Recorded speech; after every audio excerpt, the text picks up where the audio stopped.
ಜನಾರ್ದನ್ ರೆಡ್ಡಿ ಜೈಲಿಗೆ ಹೋಗ್ತಾ ಇದ್ದಂತೆ ಮಾಜಿ ಸಚಿವ ಶ್ರೀರಾಮುಲು ಆಕ್ಟಿವ್ ಆಗಿದ್ದಾರೆ. ರಾಮುಲುಗೆ ಕೌಂಟರ್ ಕೊಡೋಕೆ ರೆಡ್ಡಿ ಪತ್ನಿ ಅರುಣಾಲಕ್ಷ್ಮಿ ಕೂಡ ಅಖಾಡಕ್ಕಿಳಿದಿದ್ದಾರೆ. ಬಳ್ಳಾರಿಯಲ್ಲಿ ಜನಾರ್ದನ್ ರೆಡ್ಡಿ ನೂರಾರು ಬೆಂಬಲಿಗರೊಂದಿಗೆ ಸಭೆಯನ್ನ ಮಾಡಿದ್ದಾರೆ. ರೆಡ್ಡಿ ಹಿಡಿತ ಬೆಂಬಲಿಗರಿರುವಂತಹ ಕಡೆ ಓಡಾಡ್ತಾ ಇದ್ದಾರೆ ಶ್ರೀರಾಮುಲು. ಅಂದ್ರೆ ಬಳ್ಳಾರಿಯ ಕಂಪ್ಲೀಟ್ ಬಿಜೆಪಿಯನ್ನ ಹಿಡಿತಕ್ಕೆ ತೆಗೆದುಕೊಳ್ಳಬೇಕು ಅಂತ ಹೇಳಿ ಮುಂದಾಗಿದ್ದಾರೆ ರಾಮುಲು. ಹೀಗಾಗಿ ರಾಮುಲುಗೆ ಕೌಂಟರ್ ಕೊಡೋಕೆ ರೆಡ್ಡಿ ಪತ್ನಿ ಕೂಡ ಮುಂದಾಗಿದ್ದಾರೆ. ರೆಡ್ಡಿ ಕಟ್ಟಿರೋ ಬೆಂಬಲಿಗರ ಪಡೆ ಜೊತೆಗೆ ಪತ್ನಿ ಅರುಣಾಲಕ್ಷ್ಮಿ ಸಭೆ ಮಾಡಿದ್ದಾರೆ. ಬಳ್ಳಾರಿ ರಾಜಕೀಯದಲ್ಲಿ ರೆಡ್ಡಿ ರಾಜಕೀಯ ಹಳಿ ತಪ್ಪದಂತೆ ಎಚ್ಚರ ವಹಿಸ್ತಾ ಇದ್ದಾರೆ ಅವ್ರ ಹೆಂಡತಿ. ರಾಮುಲು ಓಡಾಟಕ್ಕೆ ಟಕ್ಕ ರೀತಿಯಲ್ಲಿ ರೆಡ್ಡಿ ಪತ್ನಿ ಫುಲ್ ಆಕ್ಟಿವ್ ಆಗಿದ್ದಾರೆ. ಅವರನ್ನ ಕಾನೂನಾತ್ಮಕವಾಗಿ ಹೋರಾಟ ಮಾಡಿ ಜೈಲಿಂದ ಪಾರು ಮಾಡುವಂತಹ ಪ್ರಯತ್ನವನ್ನ ಮಾಡ್ತಾ ಇದ್ದಾರೆ.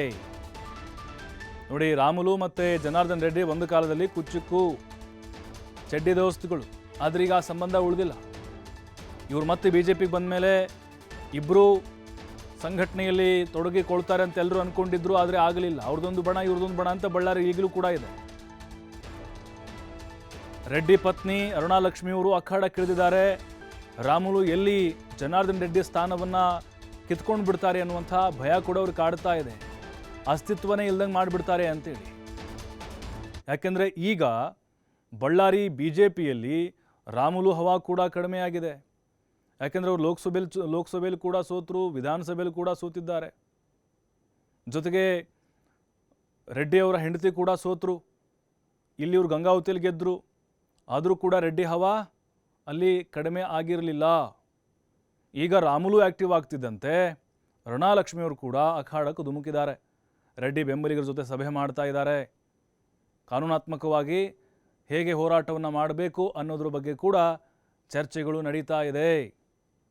ಜನಾರ್ದನ್ ರೆಡ್ಡಿ ಬಿ ಜೆ ಪಿಗೆ ಮತ್ತೆ ಯಾವಾಗ ಬಂದರೂ ಶ್ರೀರಾಮುಲು ಅವರಿಗೆ ಆಲ್ರೆಡಿ ಒಳಗೆ ಕೊತ ಶುರುವಾಗ್ಬಿಟ್ಟಿತ್ತು. ಯಾಕಂದರೆ ರೆಡ್ಡಿ ಇಲ್ಲದೇ ಇರುವಂಥ ಸಂದರ್ಭದಲ್ಲಿ ಶ್ರೀರಾಮುಲು ಅವರೇ ಬಳ್ಳಾರಿಯಲ್ಲಿ ಸಂಘಟನೆ ಮಾಡಿ ಬಿ ಜೆ ಪಿಯ ಏಕಚಕ್ರಾಧಿಪತ್ಯ ನಾಯಕರಾಗಿ ಹೊರಹೊಮ್ಮಿದ್ರು. ಆದರೆ ಯಾವಾಗ ಇವರು ಬಿ ಜೆ ಪಿಗೆ ಬಂದರೂ ಆಗ ಮತ್ತೆ ನನ್ನ ಹಿಂದೆ ಸರಿಸಿ ಇವರು ಮುನ್ನುಗ್ತಾರೆ ಅನ್ನುವಂತಹ ಆ ಆತಂಕ ಕೂಡ ರಾಮುಲುಗೆ ಕಾಡೋಕ್ಕೆ ಶುರುವಾಯಿತು. ಈಗ ಜೈಲಿಗೆ ಹೋಗಿದ್ದಾರೆ ರಾಮುಲು. ಮತ್ತೆ ಆ್ಯಕ್ಟಿವ್ ಆಗಿ ಸಭೆಗಳ ಮೇಲೆ ಸಭೆಯನ್ನು ಮಾಡಿ ಎಲ್ಲ ಒಡೆದೋಗಿರುವ ಮನಸ್ಸುಗಳನ್ನು ಒಂದುಗೂಡಿಸುವ ಕೆಲಸ ಮಾಡ್ತಾ ಇದ್ದಾರೆ. ಮತ್ತಷ್ಟು ಮಾಹಿತಿ ಸಿದ್ದು ನೀಡ್ತಾರೆ ನೇರ ಸಂಪರ್ಕದಲ್ಲಿ. ಸಿದ್ದು, ಗಮನಿಸ್ತಾ ಇದ್ದೀವಿ ಬಳ್ಳಾರಿಯಲ್ಲಿ ರೆಡ್ಡಿ ಪತ್ನಿ ವರ್ಸಸ್ ಶ್ರೀರಾಮುಲು ಫೈಟ್ ಜೋರಾಗಿ ನಡೀತಾ ಇದೆ. ಅಂದರೆ ಈಗ ತಮ್ಮ ಅಸ್ತಿತ್ವ ಎಲ್ಲಿ ಕೈತಪ್ಪಿ ಹೋಗುತ್ತೋ ಅನ್ನುವಂಥ ಭಯ ಅರುಣಾಲಕ್ಷ್ಮಿಯವ್ರಿಗೆ ಕಾಡ್ತಾ ಇರ್ಬೋದೇನೋ, ಅಥವಾ ಈಗ ಜನಾರ್ದನ್ ರೆಡ್ಡಿ ಜೈಲಿಗೆ ಹೋದರೂ ಕೂಡ ಅವರ ಒಂದು ಸಂಘಟನೆ ಆಗಿರ್ಬೋದು, ಅವರ ನಾಯಕತ್ವ ಅದು ಹಾಗೆ ಉಳಿಯುತ್ತೆ ಅನ್ನುವಂಥದ್ದು ಕೂಡ ರಾಮುಲಿಗೆ ಅರಿವಾಗಿರ್ಬೋದು. ಹಾಗಾಗಿ ಇಲ್ಲಿ ಸಮಯ ಸಾಧಕರಾಗಿ ರಾಮುಲು ಅವರು ಓಡಾಡ್ತಾ ಇದ್ದಾರಾ? ಯಾವ ರೀತಿಯಾಗಿ ಇವರಿಬ್ಬರ ಮಧ್ಯೆ ಫೈಟ್ ಏರ್ಪಟ್ಟಿದೆ ಅನ್ನೋದು? ಖಂಡಿತವಾಗ್ಲೂ ಪ್ರಭು, ಬಳ್ಳಾರಿಯ ರಾಜಕಾರಣನೇ ಒಂದು ತರ ವಿಭಿನ್ನ. ಈ ರಾಜಕೀಯದಲ್ಲಿ ಸಾಕಷ್ಟು ಅಳೆದು ತೂಗ್ಬೇಕಾಗತ್ತೆ. ಯಾಕಂದ್ರೆ ಇದು ಬಳ್ಳಾರಿ ಅಂತ ಹೇಳಿದ್ರೆ ಇದು ಬಿಜೆಪಿಯ ಭದ್ರಕೋಟೆ ಅನ್ನೋದು ಸಾಕಷ್ಟು ಹೆಸರಿತ್ತು. ಏನು 14 ವರ್ಷಗಳ ಹಿಂದೆ ಕೂಡ ಗಾಲಿ ಜನಾರ್ದನ್ ರೆಡ್ಡಿ ಕೂಡ ಈ ಕ್ಷೇತ್ರದಲ್ಲಿ ತಮ್ಮದೇ ಆದ ಒಂದು ಸ್ಟ್ರಾಟಜಿಯನ್ನ ಮಾಡ್ತಾನೆ ಬಂದಿದ್ರು. ಅವರು ಜೈಲಿಗೆ ಸೇರಿದ ಬಳಿಕ ಬಳ್ಳಾರಿಯಲ್ಲಿ ಬಿಜೆಪಿಯಿಂದ ಬೆಂಬಲ ಕಡಿಮೆ ಆಯಿತು ಅನ್ನುವಂಥದ್ದು ಕೂಡ ಸಾಕಷ್ಟು ನೋಡಬಹುದಾಗಿದೆ ಕಳೆದ ಚುನಾವಣೆಯಲ್ಲಿ. ಅದಕ್ಕೆ ಉದಾಹರಣೆ ಇಲ್ಲಿ ಯಾವುದೇ ರೀತಿಯಾಗಿ ಈ ಸದ್ಯ ಅತಿ ಹೆಚ್ಚಾಗಿ ಕಾಂಗ್ರೆಸ್ ಶಾಸಕರು ಇದ್ರ ನಡು ಜನಾರ್ದನ್ ರೆಡ್ಡಿ ಕೂಡ ಅರೆಸ್ಟ್ ಆಗಿರುವಂತದ್ದು ಮತ್ತೆ ಜೈಲ್ ಸೇರಿ ಆಗ್ಬೇಕು ಅನ್ನುವಂಥದ್ದು ಏನಿತ್ತು. ಈಗ ಕ್ಷೇತ್ರಗಳಲ್ಲಿ ಗ್ರಾಮೀಣ ಭಾಗದಲ್ಲಿ ಓಡಾಟವನ್ನ ಮಾಡ್ತಾ ಇದ್ರೆ, ಕೂಡಲಗಿ ಭಾಗದಲ್ಲಿ ಕೂಡ ತಮ್ಮದೇ ಆದಂತಹ ಸ್ಟ್ರಾಟಜಿಗಳನ್ನ ಮಾಡ್ತಾ ಇದ್ದಾರೆ.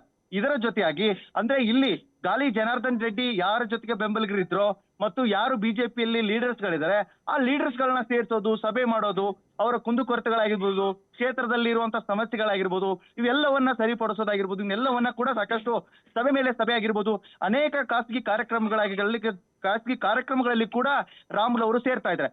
ಇದರ ಜೊತೆಯಾಗಿ ಇದು ಏನು ರೆಡ್ಡಿ ಅವರ ಧರ್ಮ ಪತ್ನಿ. ಓಕೆ, ಥ್ಯಾಂಕ್ ಯು ಸಿದ್ದು ತಮ್ಮೆಲ್ಲ ಮಾಹಿತಿಗಾಗಿ. ಜನಾರ್ದನ್ ರೆಡ್ಡಿ ಈಗ ಜೈಲಿಗೆ ಹೋಗಿದ್ದಾರೆ. ಜನಾರ್ದನ್ ರೆಡ್ಡಿ ಈ ಹಿಂದೆ ಕೂಡ 14 ವರ್ಷಗಳಿಂದ ಏನು ಬಳ್ಳಾರಿಯಿಂದ ಹೊರಗಡೆ ಇದ್ದಾರೆ, ಆಗಲೂ ಕೂಡ ಬಿ ಜೆ ಪಿಗೆ ಶಕ್ತಿ ಇರಲಿಲ್ಲ. ಜನಾರ್ದನ್ ರೆಡ್ಡಿ ಇದ್ದಿದ್ರೆ ಕಾಂಗ್ರೆಸ್ ಇಲ್ಲಿ ಉದ್ಭವನೇ ಆಗ್ತಾ ಇರಲಿಲ್ಲ, ಕಾಂಗ್ರೆಸ್ ಇಷ್ಟು ಪ್ರಮಾಣದಲ್ಲಿ ಗೆಲ್ತಾನೆ ಇರಲಿಲ್ಲ ಅನ್ನುವಂಥ ಅಭಿಪ್ರಾಯ ಬಿ ಜೆ ಪಿಗರದ್ದಾಗಿತ್ತು ಅಲ್ಲಿ.